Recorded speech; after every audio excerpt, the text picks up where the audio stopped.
Фестиваль Уфимской жемчужины показывает, насколько уникальным может быть танец. Участвует большое количество команд, и у каждого ансамбля свой стиль. Балет, народные танцы и еще множество других жанров, но победитель только один. Конкурс посвящен празднику 450-летию Уфы, который будет в следующем году. Выступление разделено на две возрастные категории. Первая – младшая с 6 до 13 лет.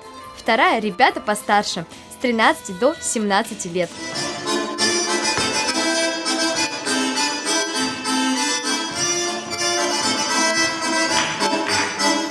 Юные конкурсанты получают опыт у более старших танцоров.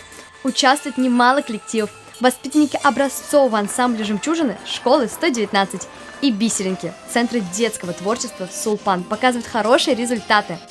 Как ты оцениваешь уровень конкурса? На мой взгляд, мне кажется, что мы танцуем, средний ввод, потому что мне очень нравится другой коллектив «Жемчужина». В разных направлениях танца жюри выявляет победителей и призеров фестиваля. Конкурс «Уфимские жемчужины» проходит каждый год на протяжении 7 лет, и у них будет еще много шансов побороться за награду и получить незабываемый опыт. Расскажи про свой танец. Мы занимаемся в образцовом хореографическом ансамбле «Жемчужина». Я занимаюсь там уже 7 лет. Сегодня на этом конкурсе мы исполняем марийский танец. Он очень веселый, задорный, интересный.